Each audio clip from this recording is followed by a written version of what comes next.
गरीब मोची और पागल राजा की कहानी।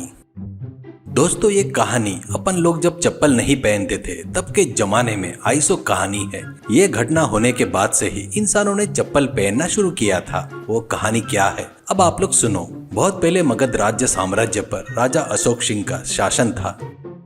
तब राजा ही नहीं, धनवान को ही नहीं, प्रजा को भी चप्पल यानी क्या है पता नहीं था। बगैर चप्पल के ही सभी लोग घुमा करते थे। राजा अशोक सिंह के पास बुद्धिमान बोलकर एक मंत्री था। वो अशोक सिंह को होने वाले संदेह को बुद्धिमानी से निपटाया करता था। बचपन से ही अशोक सिंह को मिट्टी बोले तो बिल्कुल नहीं पसंद थी। अभी तो कई बार घूमकर आने के बाद अपने पैरों के तल को देखता था। वहाँ पर मिट्टी लगी रहने से उसको चिढ़ होती थी। वो तुरंत जाकर पैर धोकर आता था। एक दिन किसी काम से अपने लोगों के साथ बाहर गया था। अशोक सिंह के पैर को मिट्टी लग जाती है। पैर मिट्टी से भर जाते हैं और वो राजमहल पहुंचते ही गुस्से से जाकर पैर धोकर आकर, ए मंत्री, तुमको महीने भर का समय दे रहा हूँ, तुम क्या करोगे पता नहीं। देश में कहीं पर भी मिट्टी नहीं दिखनी चाहिए, ये मेरी आज्ञा है करके कहता है। तो बुद्धिमान कुछ पंडितों को और चतुर लोगों को बुलाकर उनसे चर्चा करता है। सब लोग एक सलाह देते हुए चर्चा करने के बाद बुद्धिमान, तुम लोगों के साथ चर्चा करने के बाद मैं कुछ कर सकता हूँ करके लगता है। ये मेरा निर्णय सही है करके ये मेरा उद्देश्य है। ये क्या है बोले तो अपने देश के सभी लोगों को झाड़ू देकर पूरे देश में झाड़ू मारने को बोलेंगे। उस झटके से देश में मिट्टी पूरी चली जाएगी करके कहता है।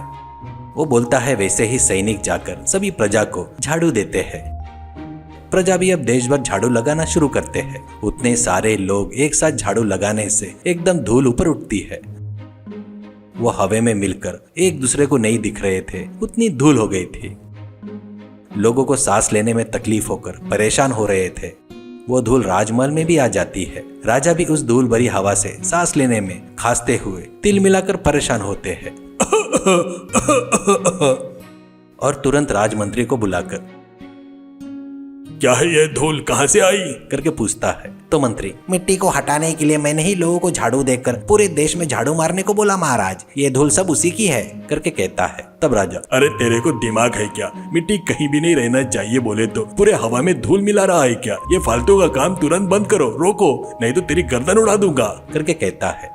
अब मंत्री फिर से कुछ चतुर लोगों से मिलता है और बहुत देर तक चर्चा करने के बाद मंत्री, हम लोग जो गलती किए हैं ना वो मुझे समझ में आ गई है। हवा का शत्रु धूल है पर धूल का शत्रु पानी है। पूरे राज्य में धूल जाते तक धोएंगे। प्रजाओं को बकेट देकर पूरे देश को धोने के बोलेंगे।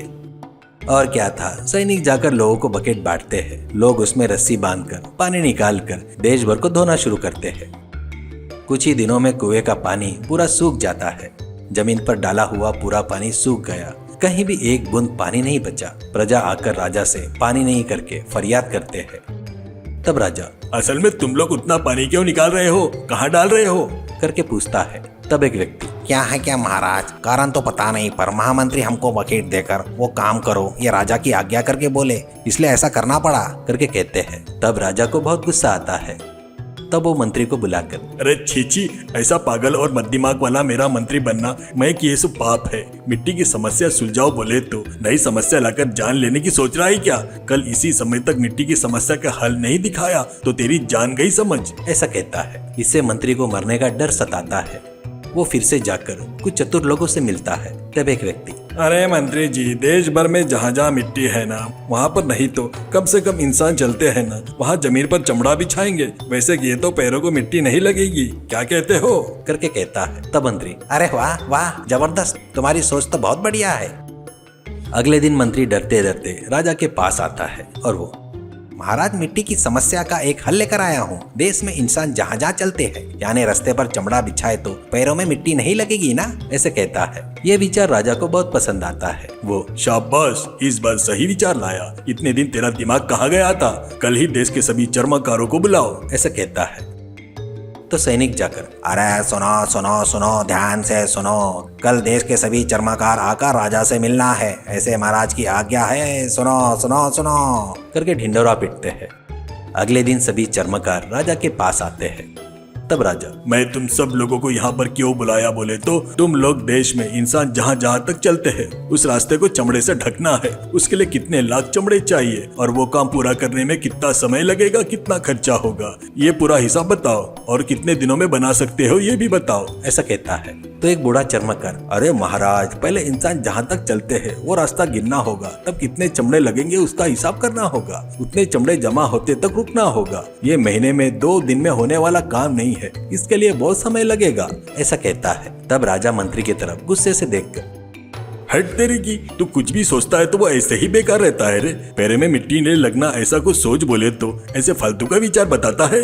इस समस्या का हल क्या है मेरे समझ में नहीं आ रहा है करके कहता है। तभी आए हुए चर्मकारों में एक बुद्धिमान युवक था। वो उसको समस्या क्या है समझ में आ जाती है और वो, महाराज, मेरी एक विनंती है, चलने वाले रास्ते को ढकने से अच्छा है पैरों को चमड़े से ढकना ठीक रहेगा करके सोच रहा हूँ। उसका नमूना बनाकर लेकर आऊंगा, आप अनुमति दिए तो कल ही बनाकर दिखाऊंगा करके कहता है।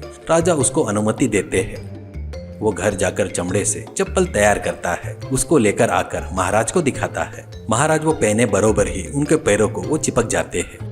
महाराज बाहर जाकर चल कर आकर देखे तो उनके पैरों को मिट्टी नहीं लगी थी। इससे वो खुश होकर, शाबाश शाबाश, हमारे मंत्री से तो तू ही अच्छा है। राज्यसभा में सबके लिए ऐसे ही चप्पल बना कर लेकर आओ। ऐसा कहकर उसको बहुत सारा सोना देकर भेजते हैं।